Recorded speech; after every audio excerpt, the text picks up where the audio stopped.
Okay, hi guys and welcome to today's show. Today we are going to be reviewing this absolute stunning piece from Junghans. Let me just get it in focus there. You would have seen it on the intro. I've been dying to take a look at this for over a year. Well, ever since it came out. I just think it's just such a classy piece. So in a moment we'll take a quick look at that.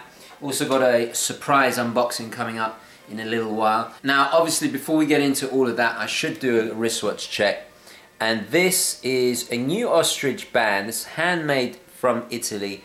Beautiful ostrich strap, and I got a really good deal on eBay for it. And I'm going to be including it in a kind of strap video very soon. Really gorgeous, fantastic quality, tutto fatto al mano. So all handmade, and this is really what the Italians are famous for. This is actually from Milan. This is a Milanese, not the Milanese bracelet, but this is Milanese actually in where it's made. Really happy with that, and it looks great with gold, really does. So I'm very excited. I'll do a video about this strap very soon. Anyway, wristwatch check done, and also another quick thing before we get into the review. You guys noticed my Breitling cap that I bought. When I was buying it, I was dying to get the orange, the one with the orange logo, and I had to choose between it. You know, I can't have them all. But my good friend Jeff, you know who you are. He sent me this Breitling cap and also a fantastic Tissot t-shirt. You guys know I just recently bought a beautiful little Tissot, and Tissot's a company I've owned quite a few Tissot, especially during my teens. Great historic brand. So thank you so much, Jeff. It was a really fantastic gift, so kind of you. And guys, if you know Jeff from the Facebook group, he has a really good Instagram as well. Killer collection of Seikos, Rolexes, all the rest of it. So thank you so much to Jeff. Really made my day made my week when I get gifts like that. Really kind of you. Thank you so much for your support. It really does mean a great deal to me. Anyway guys, enough chit chat, and I said my thank yous, done the wristwatch check. Let's switch perspectives now and have a closer look at the Junghans Meister Telemeter watch. And the reference is 027338000. Now, those of you who've watched the show know I have a big admiration for Junghans. They are a prominent German watchmaker. In fact, they were founded all the way back in 1903, and they come from Baden-Württemberg, which is right down in the south part of Germany, bordering on Switzerland and France. You guys may have remembered that I was going to buy a Junghans just before Christmas, but I ended up actually going for a Junghans clock, an antique, beautiful piece. I'll be sure to include images of it. Really indicative of their clean German Bauhaus style. I couldn't resist, and I also collect clocks, which is something Junghans have been doing for a very long time. I think that's what they first started doing, in fact. And Junghans primarily are famous for their collaboration with Max Bill, the iconic Bauhaus designer Max Bill, and in the 50s especially they collaborated on a lot of watches together. When you think Junghans, you think of that clean aesthetic, that beautiful Bauhaus simplistic clean designs that they're just so famous for, and I love them too. But today we got something a little bit different from Junghans. When you look at this, the first thing you think of is watches of the 1930s. Well, that's what the design is based on. This is actually based on their own designs from the 1930s, and a little bit of the 1951 Meister Telemeter as well. So let's get the dimensions out of the way. Now I'll point out that of course I have covered the ends of the caliper with sellotape, so it's not to damage the watch. We've got a diameter of just over 40 millimeters, 40 and a half millimeters there. We've got a thickness of just over 12 millimeters, about 44 millimeters lug to lug. The lug width, which is 20. So really kind of classic size, a little bit larger than the watches this is originally based on from the 30s. But that's to be expected. It's obviously a bit more updated, but again it hasn't gone too big, which is something I really like. This beautiful huge domed crystal here, this is actually plexiglass. They've covered it in a special cyclochrome coating, which is to help prevent scratches. Now obviously it would be nice to have sapphire, but I think they've gone for that really kind of vintage look, and to complete it they've kept plexiglass. Obviously not everybody's going to like that. I would have preferred sapphire, because this thing really, I mean, there's no bezel, I mean there's hardly any bezel, but you know, they've stuck with that vintage styling to complete that vintage look, and it is absolutely gorgeous. This huge dial, we've got the tachymeter running around the outside, and then on the inside we have the telemeter. Now this is more common in watches of the 1930s, especially during the war, timing how long shells would take, and figuring out the distance, how far away artillery was, that kind of thing. For example, if you saw a flash in the distance, you'd start timing and then you'd stop it when the shell lands, and that would give you an idea of distance. The tachymeter is more for speed. Those are the two main features of this watch, as well as obviously the chronograph. By compacts, we've got these beautiful two sub-dials that are really nicely kind of, you'll see that there's depth to them, and there's a little bit of a sunburst effect. The main dial obviously is a matte silver face,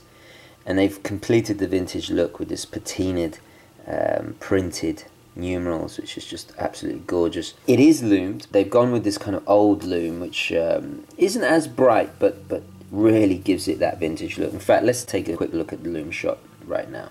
Quite surprisingly, the loom is pretty good. They use some kind of environmentally friendly loom that is not as strong as others, but it actually works very well. Now the hands are brighter because there's thicker loom applied on them, but actually those little numerals really do add a little bit of class. I love how they help distinguish reading the time a bit better. But great loom all the same, quite surprising. Anyway guys, let's take it back to the studio. Okay, welcome back. So you can get this particular watch in a choice of, there's a gold plated one, which I'm not so keen on. I'm not big on the gold plating. There's a bracelet option. There's also a black dial, but this comes on a beautiful genuine leather, saddle leather strap. Very, very nicely done. Beautifully stitched. I mean, everything on this watch is just impeccably done. It really is beautiful. I myself love this silver dial version. I think it's absolutely stunning. I think the black dial version kind of loses something, but you know, everybody has different tastes. So we have an entirely stainless steel case, all polished. There's no brush surfaces. It's just all the high polish. A signed crown there. Two oval pushers for the chronograph functions. These lovely curved lugs. It really is like a rice bowl with this beautiful domed crystal that just kind of continues the line. It's absolutely gorgeous. The lugs, the way the lugs kind of shoot down at this curve, they're very thin, slender, but match the vintage look. The finishing is impeccable. On the back we have screw down case back with a display, and we'll see that lovely decorated movement. We'll get into the movement in just a moment. The action to it is a little bit disappointing. I was expecting something a little bit more refined, considering the particular ETA it is, but it works absolutely fine. It's not screwed down, obviously.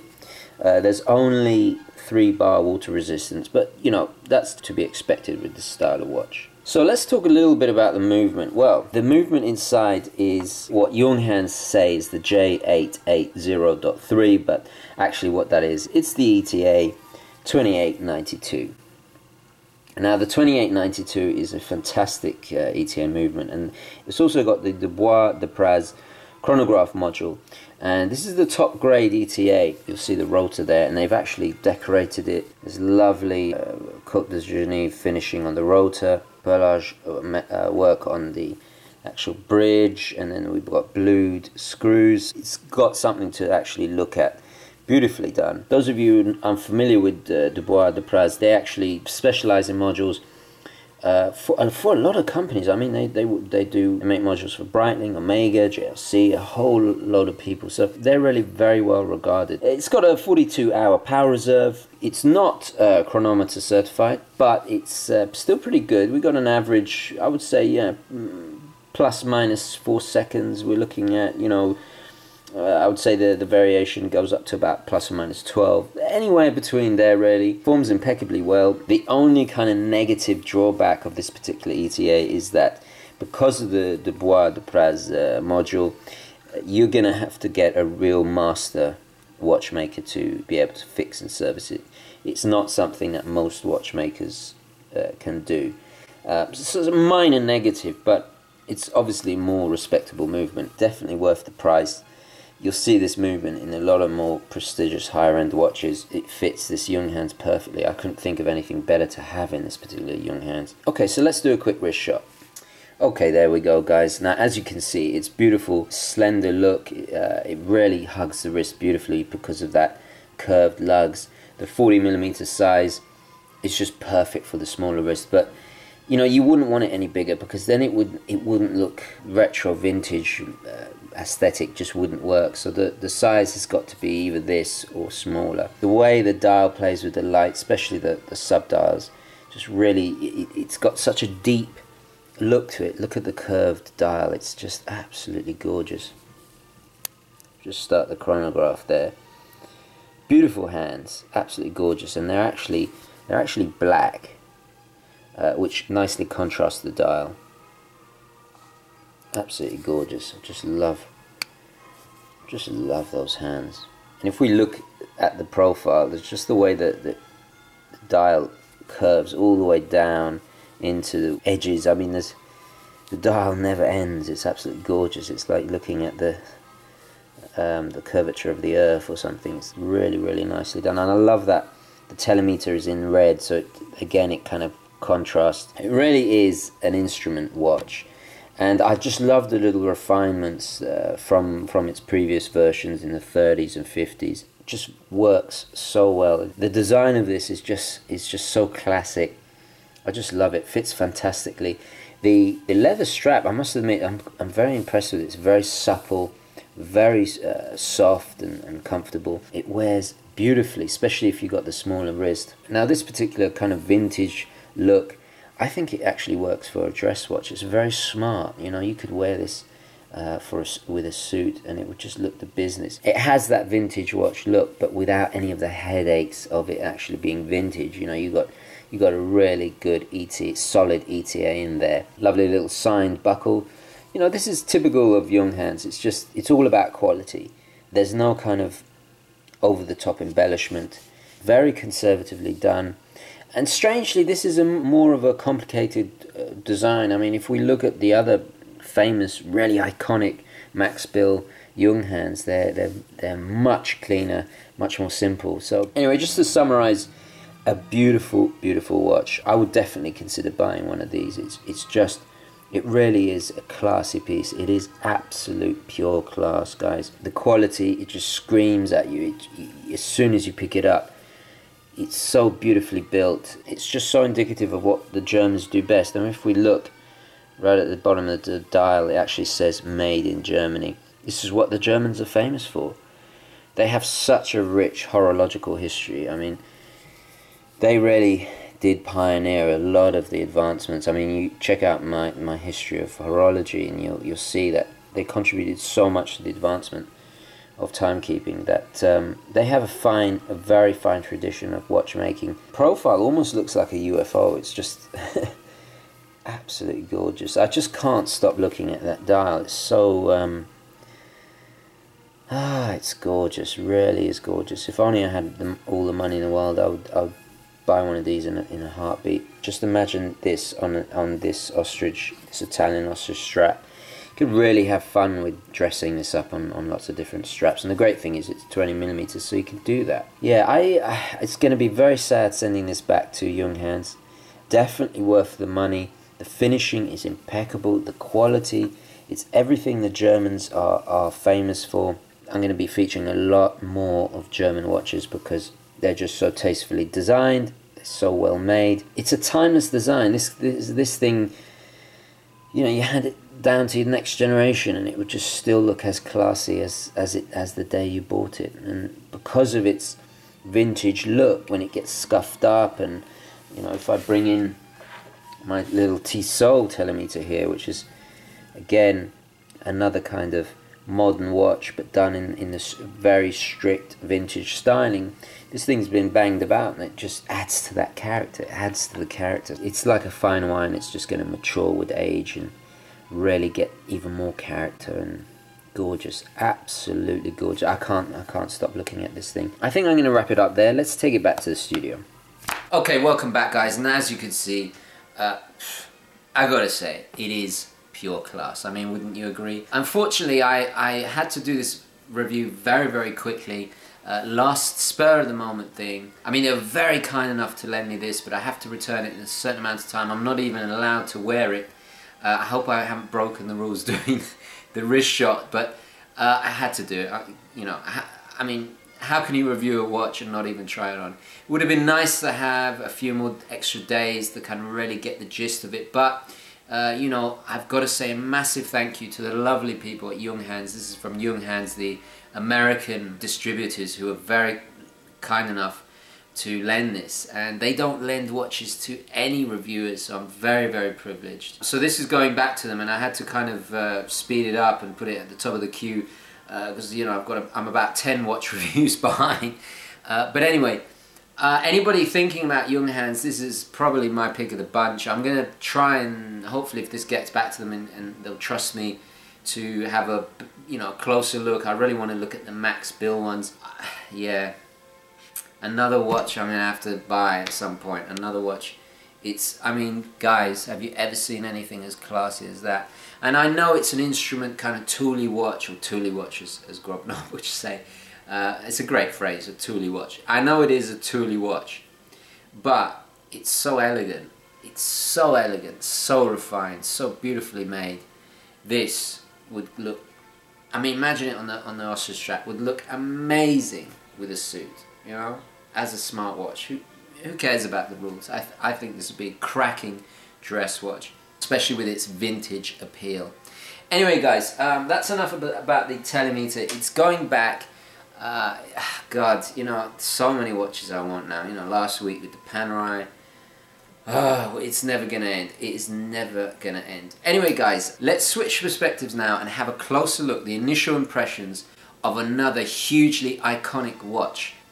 Okay, guys, now here we are. We're gonna do an unboxing, and here's the box itself. Obviously, I've taken the addresses off.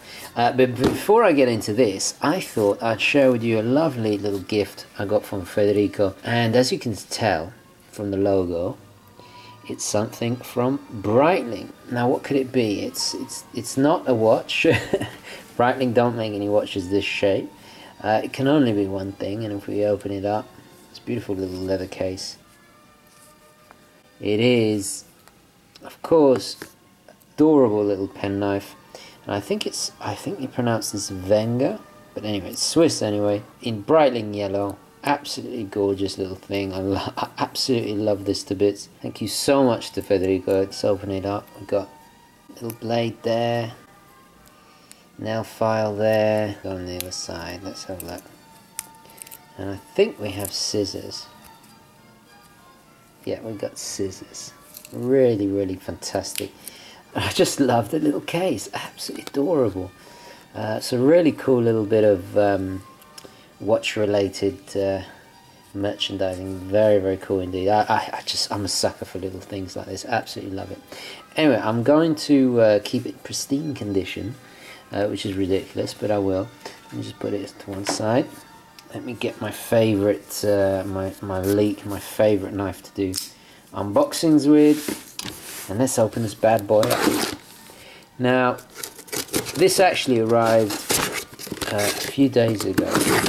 I've been so busy with doing unboxings and all the rest of it, I just haven't had time. But let's see what it's inside. Now, we've had this bit box before. Let's take it out. Oh, and look what it is. So inside we have this from Glycine. Got a bit dirty, do apologise. So what could it be? Well, definitely not a combat sub, because I'm wearing my combat sub. Could be another colour. I wouldn't mind another colour, but I need to control myself. Whoa, there's a little clue. GMT. Now what could it be? What could it be? I'm very excited because obviously I know what's in here. Should we do the customary drum roll, yeah?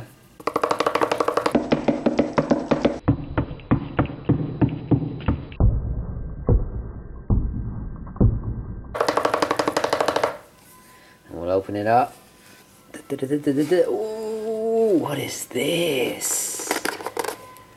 Oh, wow. Oh, wow. Is this the GMT I've been looking for? Wow, look how thin it is. So this is the Airman, the Glycine Airman. This is the base 22. Now this entire dial I think is luminescent. And my God, look at that. I've never seen anything like it. Let's just have a look. It looks much smaller than the Combat Sub. Fantastic. Wow, look at this. You unscrew this crown and the bezel rotates.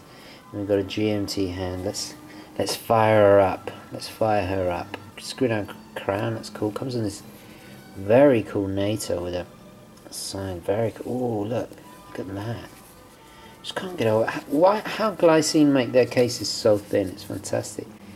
So let's oh, now that is silky smooth. Is it actually even winding? Yeah, there it goes. There it goes. It's definitely winding. Now this is very different indeed. Wow. Screw that down. Want to figure this thing out. Yeah, unscrew. So we unscrew this, and then we can tell. Oh, the feeling. Oh my God. My gosh, it's this bezel is, it's like butter. And then let's say you want to adjust the time to such and such a time zone, and let's say that was the time zone, and just little teeth that hold it into place. That's ingenious. Love it. So simple, but yet so much information. And so how many time zones can you keep track of? Well, you've got the main one, and we've got GMT, and then the third. So you could keep track of 3 time zones on this. Absolutely fantastic. This really is a serious GMT. I can't wait to test out the Loom. Very exciting. I mean, immediately I'm looking at the case, and immediately I'm very impressed by the finishing. I think it's a step up from the Combat Sub, certainly. Absolutely gorgeous. My God, I'm so excited about this. Anyway, guys, let's stay tuned for the full review. Okay, let's switch perspectives, take it back to the studio. Well, of course, I'm going to be doing my usual in-depth review. Thankfully, the Glycine Airman, because of my great relationship with Saltzman's, I've got some extra time. I can really wear it and experience it, bring a bit more of an in-depth review to you guys. As usual, please let me know in the comments down below what your opinions are. What do you think of the Junghans? What do you think of the Glycine Airman? Also nominate any other watches from Junghans or Glycine that you want me to take a look at. I would gladly do so. Opinions, thoughts, questions, queries, all the rest of it, please, down below in the comments. I always love hearing what you have to say. Okay guys, thank you very much for watching. Please don't forget to give this video a like if you enjoyed it and found it useful. It really does help me. And as always guys, I'll catch you in the next one. Okay, ciao.